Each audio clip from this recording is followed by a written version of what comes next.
It's February 23rd, 2026. Today, we're breaking down the critical shifts happening right now in the intelligence economy. Welcome. First up, we're tracing the path of AI from a national strategy, all the way to the code that's rewriting our economy, and then to the people whose jobs are changing, maybe forever. We'll also look at a pretty stark warning that this entire boom could be built on shaky ground. And finally, we'll see how AI is literally jumping out of the digital world and into the physical one. So we start in Sydney. Cisco and a company called Sharon AI have just launched Australia's very first secure AI factory.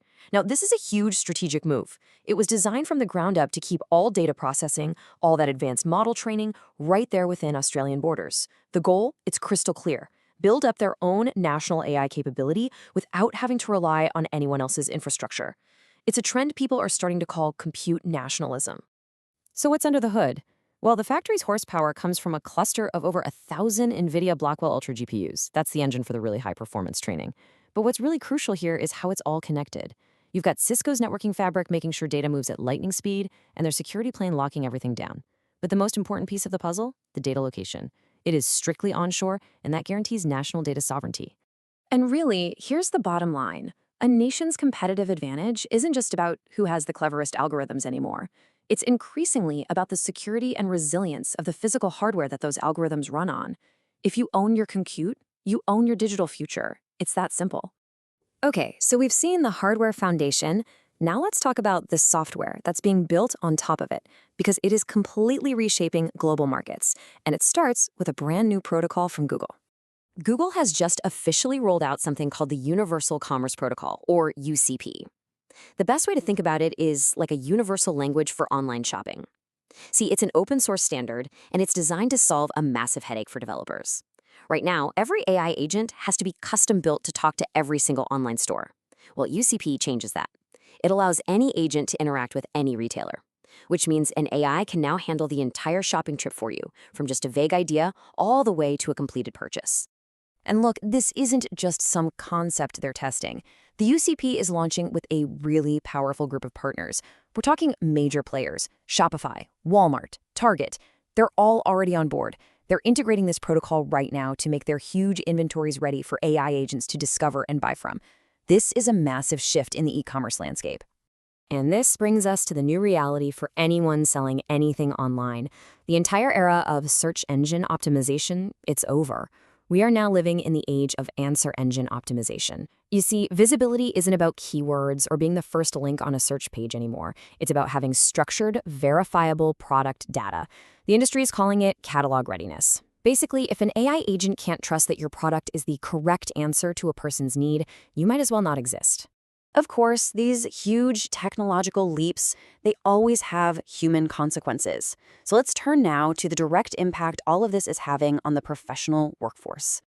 So a pretty provocative statement made today by Boris Cherny, a lead engineer over at Anthropic, is sending some serious shockwaves through the tech world.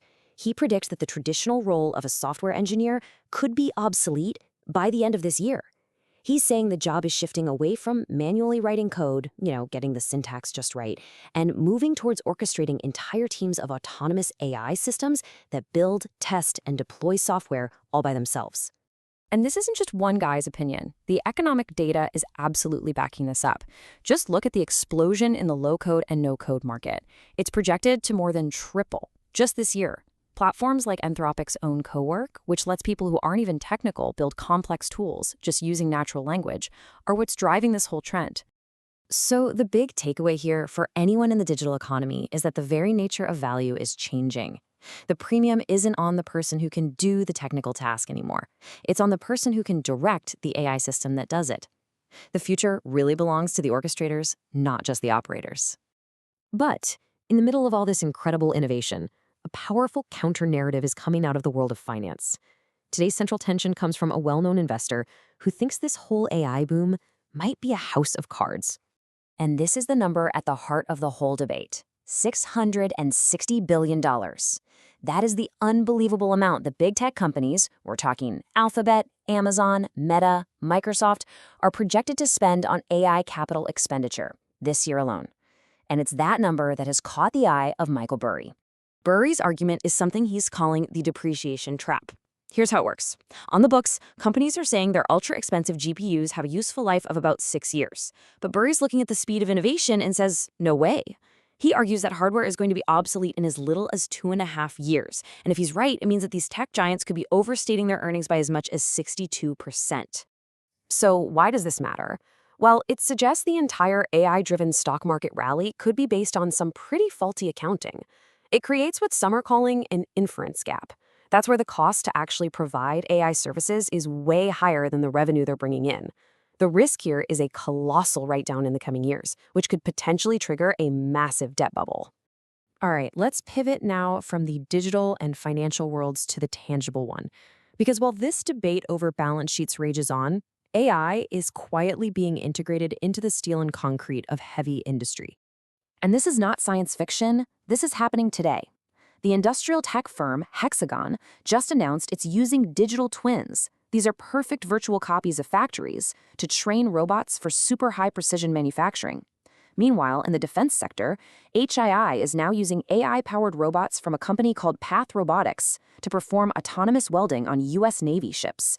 This is solving critical labor shortages and giving productivity a huge boost. This move from the screen to steel is such a critical development. It's providing real, measurable gains in industrial and defense capabilities. But the new bottleneck for this physical AI isn't the intelligence of the model. It's the challenge of creating the safety rules and, believe it or not, the insurance frameworks for autonomous robots that are acting in the real world. So, to close out our briefing today, let's cool the lens all the way back to the global stage. Because the rise of AI is not creating a unified world. It's creating a deeply fragmented and competitive one. The world's major powers have taken on completely different philosophies for how to govern AI. You have the European Union, which is very cautious. It's pursuing a rights-first strategy that's all about managing risk. Then you have the US, which is going all in on a dominance-first approach, prioritizing innovation above everything else. And then there's China, which is very strategic with its control-first model, combining rapid development with very strict state oversight.